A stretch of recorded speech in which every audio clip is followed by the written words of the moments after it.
నమస్తే, welcome to the leader.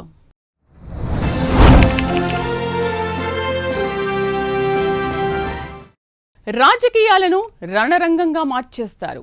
సామాజిక రంగాన్ని సవాళ్ల పర్వంగా తయారు చేస్తారు. చట్టసభల్లో ఎదురుపడినప్పుడు పైకి నవ్వులు పులుముకున్నా ఆ నవ్వుల వెనక నాటకాలను కూడా రక్తికట్టిస్తారు. క్షణం తీరికలేని షెడ్యూల్స్, మెదడు మీద టన్నుల కొద్దీ ఒత్తిడి. 24 గంటలు పవర్ పాలిటిక్స్లో మునిగి తేలే టాప్ లీడర్లు కూడా ప్రశాంతత కోసం కాసింత సమయాన్ని వెచ్చిస్తారు.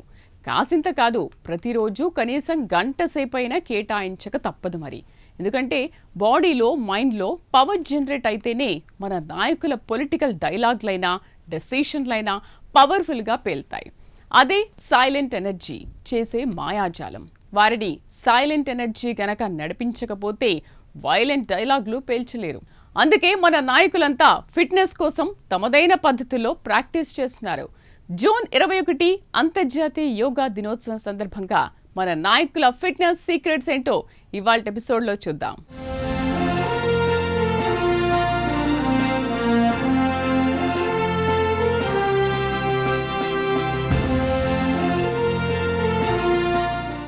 నాయకత్వం అంటే కేవలం అధికారం మాత్రమే కాదు, అది క్రమశిక్షణ, ఏకాగ్రతతో పాటు నిలకడతో కూడుకున్న ప్రయాణం. ఒక దేశాన్ని నడిపించే నాయకుడికి మానసిక ప్రశాంతత ఎంత ముఖ్యమో శారీరక దృఢత్వం కూడా అంతే అవసరం. అంతేకాదు, జన్మభూమి మీద వెలకట్టలేని మమకారంతో పాటు అనాదిగా వస్తున్న ఎంతో విలువైన సంపద మీద కూడా వల్లమాలిన అభిమానం ఉండాలి. అవన్నీ కలబోసిన నాయకుడే నరేంద్ర దామోదర్ దాస్ మోదీ. వేల సంవత్సరాలుగా భారతీయుల వారసత్వంగా వస్తున్న యోగాను ప్రతిరోజూ ఆచరించే వ్యక్తి ఎవరైనా ఉన్నారు అంటే అది మన ప్రధాని నరేంద్ర మోదీనే. ఆయన కారణంగానే యోగా అనేది ప్రపంచ దినోత్సవంగా జరుపుకునే స్థాయికి ఎదిగింది. ఆ విషయానికొస్తే మన భారత్లో కంటే విదేశాల్లో దీనికి పాపులారిటీ గణనీయంగా పెరిగిపోయింది. ఆ పాపులారిటీ రావడానికి కారణం the most popular leader Narendra మోదీనే అని చెబితే అతిశయోక్తి కాదు.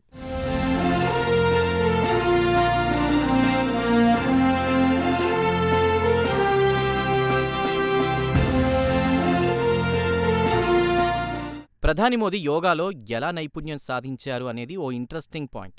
ఆయనకు 8 ఏళ్ల వయస్సులోనే యోగాతో పరిచయం జరిగింది. గుజరాత్లోని వాద్నగర్లో ఆయన చిన్నప్పుడే ఆర్ఎస్ఎస్ శాఖకు వెళ్లేవారు. ఉదయం సూర్య నమస్కారాలు, యోగా, భారతమాత ప్రార్థనతోనే ఆయన దినచర్య మొదలయ్యేది. ఆ తర్వాత హిమాలయాల్లో సాధన చేశారు. 17 ఏళ్ల వయస్సులో ఇల్లు వదిలి 2 ఏళ్ల పాటు హిమాలయాల్లో సంచరించారు మోదీ. ఆ సమయంలో రామకృష్ణ మిషన్ ఆశ్రమాలు, సాధువుల దగ్గర హఠయోగ, ధ్యానం, ప్రాణాయామం నేర్చుకున్నారు. గార్వాల్ హిమాలయాల్లో సాధువులతో కలిసి నెలల తరబడి యోగా సాధన చేశారు. ఇప్పటికీ ఆయన మనసంతా హిమాలయాల వైపే వెళ్తుంది. ప్రధాని అయ్యాక కూడా హిమాలయాలకు వెళ్లి ధ్యానం చేసుకుని రావడం అందరికీ తెలిసిందే.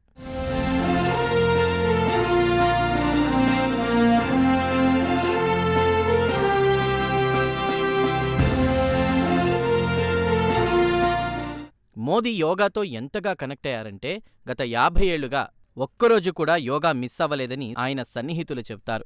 ప్రధాని అయ్యాక విదేశీ పర్యటనలో ఉన్నప్పుడైనా, ఎన్నికల ప్రచారంలో పాల్గొన్నా, తెల్లవారుజామున 3 గంటలకే పడుకున్నా కూడా ఆయన 5 గంటలకే మేల్కొని యోగా చేస్తారు.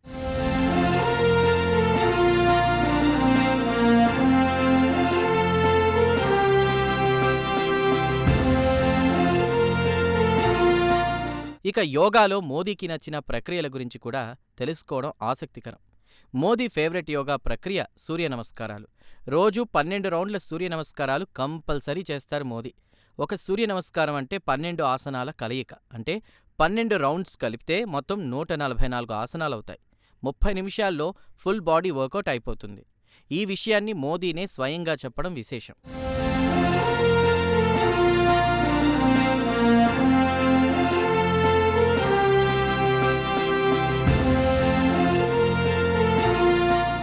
ఇక ప్రాణాయామంలో ముఖ్యమైన 3 రకాల ప్రక్రియలు చేస్తారు మోదీ. అనులోమ, విలోమ ప్రక్రియను రోజు 10 నిమిషాలు చేస్తారు. దీనివల్ల ఒత్తిడి తగ్గి నిర్ణయాలు తీసుకునే శక్తి లభిస్తుందని మోదీ నమ్ముతారు. ఆ తరువాత కపాలభాతి. ఇది ఉదయం 5 నిమిషాల పాటు చేస్తారు. దీనివల్ల జీర్ణశక్తి పెరిగి ఎనర్జీ వృద్ధి చెందుతుంది. ప్రాణాయామంలో ఆయన చేసే మరో ప్రక్రియ భ్రామరి. ముఖ్యమైన సమావేశాలకు ముందు ఆయన భ్రామరి చేస్తారు. దీనివల్ల మెదడు ప్రశాంతంగా ఉంటుంది.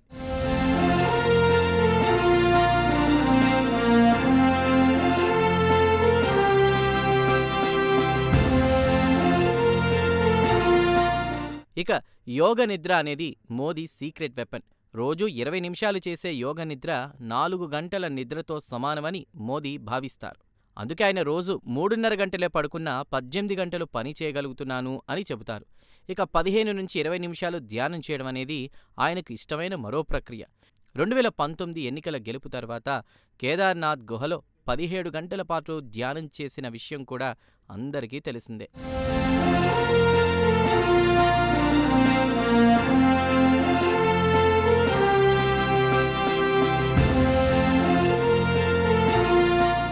ఇక ఆసనాల విషయానికొస్తే మోదీ బాగా ఇష్టపడే ఆసనాలు కొన్నున్నాయి.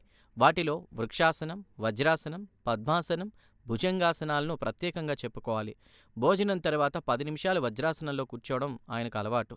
యోగా విషయంలో మోదీకి అతిపెద్ద స్ఫూర్తి ప్రదాత స్వామి వివేకానందుడు. యోగా అంటే మతం కాదని, అది సైన్స్ అని, శరీరాన్ని మనస్సును ఏకం చేసే టెక్నాలజీ అనే వివేకానందుడి మాటల్ని మోదీ తరచూ కోట్ చేస్తారు. అందుకోసమే ఆయన రామకృష్ణ మిషన్లో చేరాలని కూడా అనుకున్నారని చెబుతారు.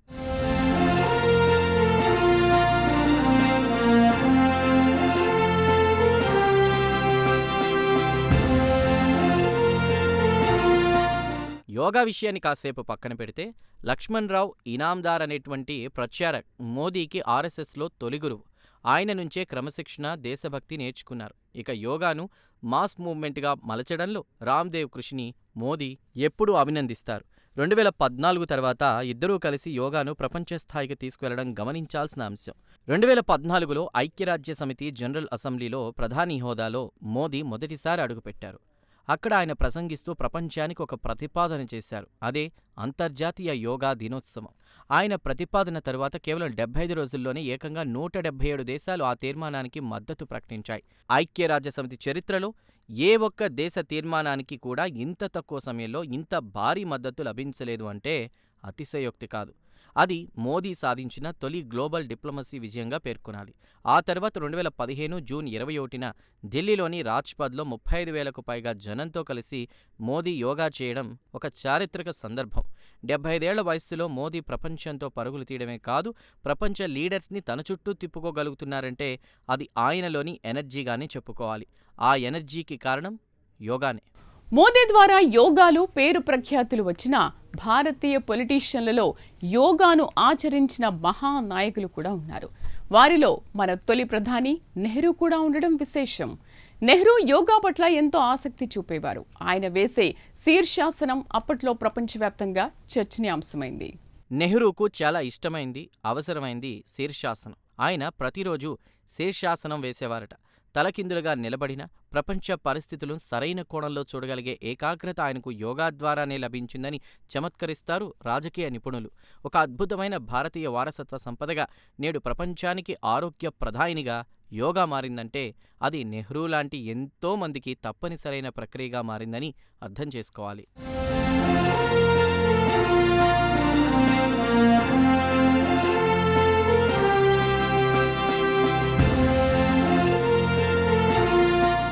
నెహ్రూకు సంబంధించినంతవరకు యోగా అంటే కేవలం వ్యాయామం కాదు, మానసిక సమతుల్యతకు ఒక సాధనం. 1940లు 50ల కాలంలోనే నెహ్రూ వేసే శీర్షాసనం ప్రపంచవ్యాప్తంగా చర్చనీయాంశమైంది. కోటు, ప్యాంటు వేసుకున్న ఒక దేశ ప్రధాని డెహ్రాడూన్లోని తన నివాసం ఆనంద్ భవన్లో కాశ్మీర్ లోయల్లో, చివరికి విదేశీ పర్యటనల్లో ఉన్నప్పుడు కూడా శీర్షాసనం వేసేవారట. 1955లో సోవియట్ యూనియన్ పర్యటనలో నెహ్రూ శీర్షాసనం వేస్తున్న ఫోటో లైఫ్ మ్యాగజైన్లో ప్రచురితమైంది. The prime minister who stands on his head అనే క్యాప్షన్ పెట్టడంతో ప్రపంచం ఆశ్చర్యపోయింది. ఒక దేశాన్ని నడిపే వ్యక్తి ఇలా తలకిందులుగా నిలబడగలడా అని ఆ మ్యాగజైన్ చూసిన వారంతా ముచ్చటించుకోవడం విశేషం.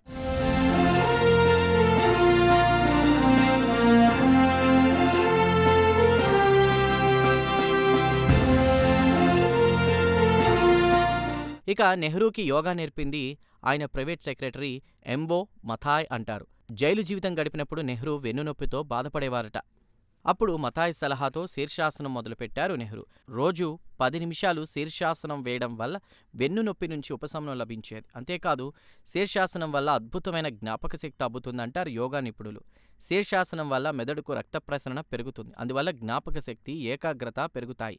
దాదాపు 17 ఏళ్లు దేశాన్ని పాలించిన నెహ్రూ, ప్రపంచ యుద్ధం తర్వాత అలీనోద్యమాన్ని నడిపిన నెహ్రూ, పంచవర్ష ప్రణాళికలతో దేశానికి తొలి డైరెక్షన్ ఇచ్చిన ఆయనకు గల మానసిక స్పష్టత వెనుక యోగా ఉందని చరిత్రకారులు చెబుతారు. నెహ్రూ కూతురు ఇందిరాగాంధీ కూడా నెహ్రూ నుంచి స్ఫూర్తి పొంది యోగా అభ్యసించడం విశేషం. ప్రముఖ యోగా గురువు ధీరేంద్ర బ్రహ్మచారి వద్ద ఆమె యోగా నేర్చుకున్నారు. ఎమర్జెన్సీ కాలంలో, రాజకీయ ఒత్తిడిలో కూడా ఇందిర ప్రాణాయామం మానలేదు అని ఆమె సన్నిహితులు చెబుతారు.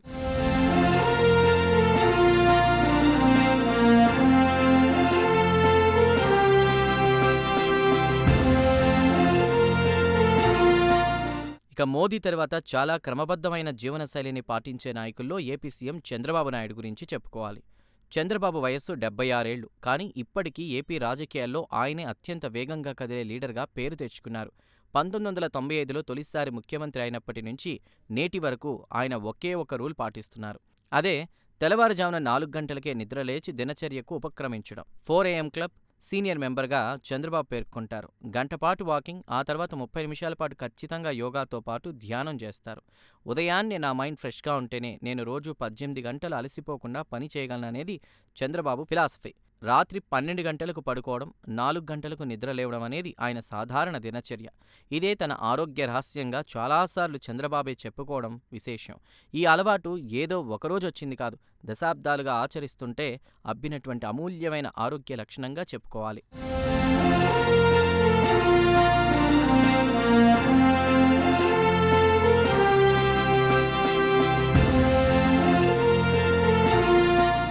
చంద్రబాబుకు యోగాతో పాటు నడక, సైక్లింగ్ కూడా ఆయనకు నచ్చిన fitness practices.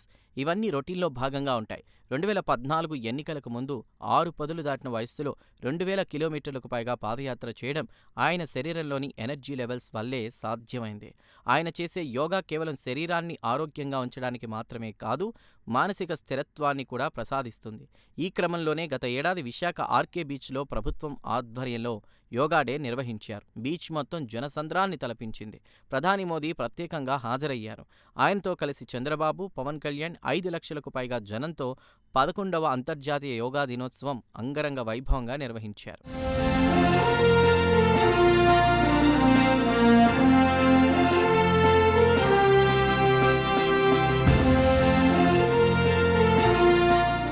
Yoga for one earth one health థీమ్తో నిర్వహించిన ఆ కార్యక్రమంలో 25,000 మంది ఆదివాసీ విద్యార్థులు 108 నిమిషాలు సూర్య నమస్కారాలు చేసి గిన్నిస్ వరల్డ్ రికార్డ్ కోసం సాధన చేయడం విశేషం. ఈ సందర్భంగా కేంద్రం, ఆంధ్రప్రదేశ్ ప్రభుత్వాలు సంయుక్తంగా విశాఖపట్నం యోగా డిక్లరేషన్ను విడుదల చేశారు. దాని ప్రకారం యోగాను దైనందిన జీవితంలో భాగం చేసుకోవాలనే నిర్ణయం తీసుకున్నారు. ఆ తరువాత సంజీవని అనేటువంటి కాన్సెప్టుతో ఆయుర్వేదాన్ని, యోగాను మిళితం చేస్తూ సంపూర్ణ ఆరోగ్యవంతులుగా జీవించేలా ప్రజలకు ఒక డైరెక్షన్ ఇచ్చారు చంద్రబాబు నాయుడు.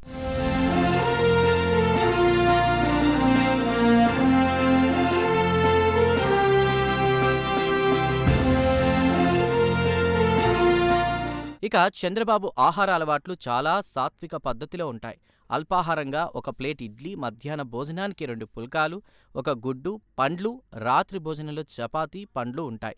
ఇక నూనెల వాడకం, చక్కెర, ఉప్పు వంటి వాటిల్లో ఆయన చాలా పొదుపుగా ఉంటారు. ప్రజలకు కూడా నెలకు 600 గ్రాముల ఉప్పు, 2 లీటర్ల నూనె, 3 కిలోల చక్కెర మాత్రమే తినాలని పదే పదే సూచిస్తారు చంద్రబాబు. అంటే తాను పాటించే విషయాలనే ప్రజలకు బోధిస్తారు. ఇది ఆయన జీవనశైలిలోని నిజాయితీకి అద్దం పడుతుంది.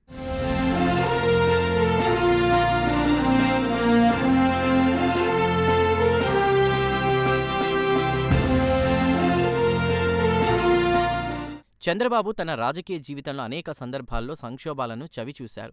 ప్రతి సంక్షోభంలోనూ విపక్షాలు, ఆయన రాజకీయ శత్రువులు ఇంతటితో చంద్రబాబు పని అయిపోయింది అనుకుంటారు. కానీ పడిపోయే ప్రతిసారి ఆయన రెట్టించిన ఉత్సాహంతో పైకి లేస్తారు.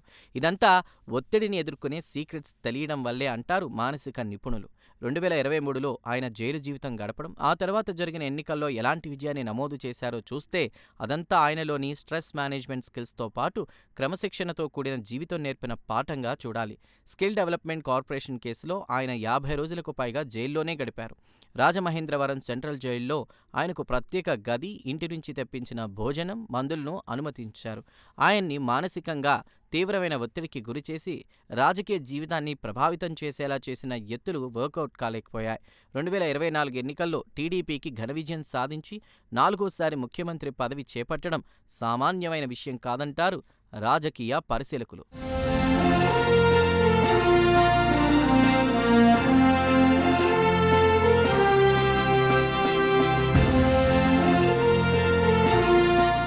చంద్రబాబు ఆరోగ్య రహస్యాల్లో కీ పాయింట్స్ గురించి చెప్పుకోవాలంటే తేలికైన మితాహారం, నియమబద్ధ జీవనశైలి, క్రమం తప్పని కసరత్తులు, ఈ మూడే 17 ఏళ్ల కుర్రాడిలా పనిచేయిస్తున్నాయని చెబుతారు. చంద్రబాబు సతీమణి భువనేశ్వరి కూడా రోజూ యోగా, ధ్యానం చేస్తారు. యువమంత్రి కొడుకు నారా లోకేష్ ఫిట్నెస్ కోసం ఎంతో కేర్ తీసుకుంటున్నారు. 2019లో చంద్రబాబు, లోకేష్ ఇద్దరూ కలిసి దాదాపు వారం రోజుల పాటు రిషికేశ్ వెళ్లి యోగా, ధ్యానం చేసినట్లు చెబుతారు. ఇది ఆ తండ్రి కొడుకులను మానసికంగా ఎంతో రీఛార్జ్ చేసిందని చెప్తారు.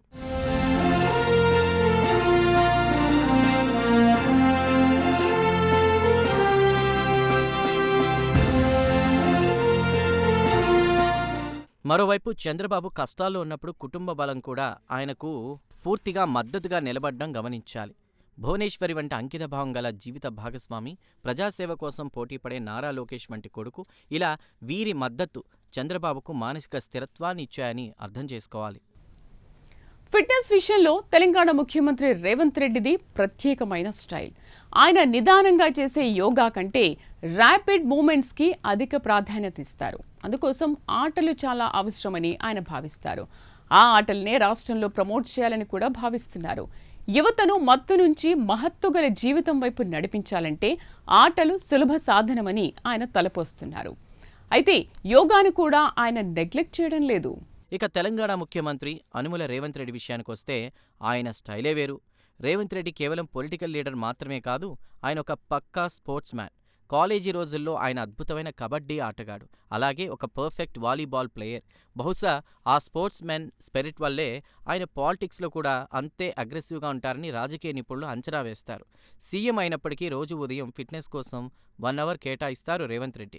యోగా డే నాడు సచివాలయ సిబ్బంది మొత్తాన్ని లైన్లో పెట్టి మరీ యోగా చేయించడం రేవంత్కే చెల్లింది.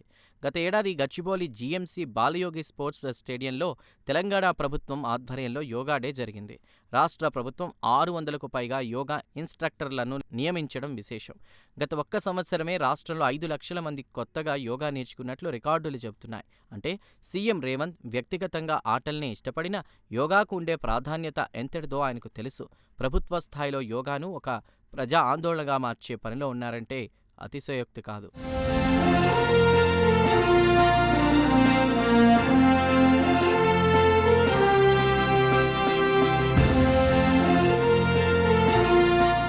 అర్జెంటీనాకు చెందిన ఫుట్బాల్ ఆటగాడు మెస్సీతో రేవంత్ రెడ్డి మ్యాచ్ ఆడడం ఒక రికార్డ్. ముఖ్యమంత్రిగా మెస్సీతో ఫుట్బాల్ ఆట ఆడిన మొదటి సీఎంగా రేవంత్ చరిత్ర సృష్టించారు.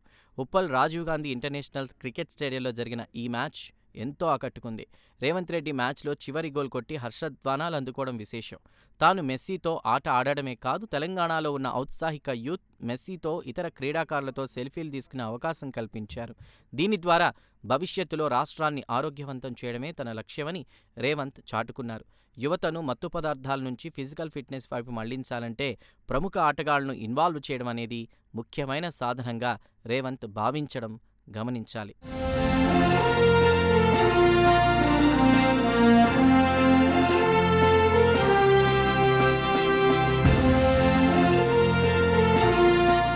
రేవంత్ తనదైన శైలిలో ఫిజికల్ ఫిట్నెస్ను మెయింటైన్ చేయడం ద్వారా మానసిక బలాన్ని పెంపొందించుకుంటున్నారు. రాజకీయంగా విపక్షాలు ఎలాంటి విమర్శలు చేసినా, గత ప్రభుత్వాల హయాంలో కేసుల్లో ఇరుక్కుని జైలుపాలైన గోడకు కొట్టిన బంతిలా మళ్లీ అంతే స్పీడ్తో వెనక్కి రావడం రేవంత్ రాజకీయ దృష్టాంతంలో కనిపిస్తుందని అంటారు రాజకీయ నిపుణులు. యువతకు ఆయన ఇచ్చే సందేశం కూడా ఒకటే. గంటల తరబడి ఫోన్లు చూస్తూ మెడ నొప్పులు, స్పాండిలైటిస్ తెచ్చుకుంటున్నారు మన యువత. ఫోన్లో తలదూర్చడం కాదు, యోగా చేసి మెడ నిటారుగా పెట్టడం నేర్చుకోండి. మనం ఫిట్గా ఉంటేనే హైదరాబాద్ను, తెలంగాణను ఫిట్గా ఉంచగలమంటారు రేవంత్.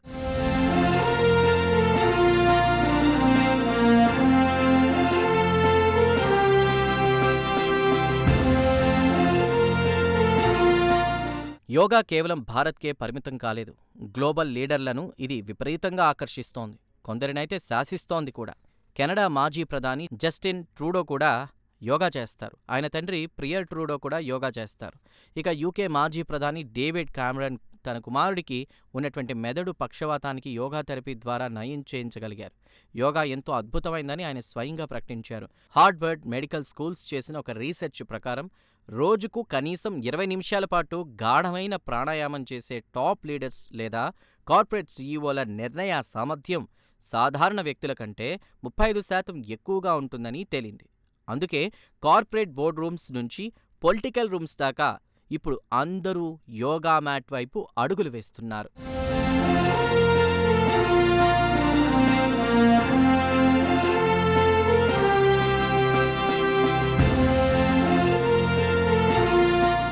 డెబ్బై ఏళ్లు దాటిన మోదీ, చంద్రబాబు లాంటి సీనియర్ పొలిటీషియన్లైనా, 50 ఏళ్లలో ఉన్న రేవంత్ లాంటి యువ సీఎంలైనా అందరికీ కావాల్సింది యాక్టివేషన్ అండ్ మోటివేషన్. అవన్నీ యోగాలో దొరుకుతాయి. అంతేకాదు, ఫిట్నెస్ కోసం జిమ్లకు వెళ్లాలంటే వేలల్లో ఖర్చు చేయాలి. కానీ యోగాలో అసలు ఖర్చుతో పనే లేదు. ఒక మ్యాట్తో పాటు రోజు యోగా చేయాలనే తపన ఉంటే సరిపోతుంది. Physical fitness free, mental fitness free, ఆయువు, ఆరోగ్యం అంతా ఫ్రీ ఫ్రీ ఫ్రీ. ఇలా మనకు ఫ్రీగా ఎన్నో ఇస్తున్న యోగాను మన దైనందిన జీవితంలో భాగం చేసుకుంటే మన లైఫ్ స్టైల్ కూడా యాక్టివ్గా ఉంటుంది కదా. మనం కూడా మన లీడర్ల స్టైల్ ఫాలో అవుదామా? ఇది వాళ్ళ ద లీడర్ ప్రత్యేక కార్యక్రమం. నెక్స్ట్ ఎపిసోడ్లో మళ్ళీ కలుద్దాం. నమస్తే.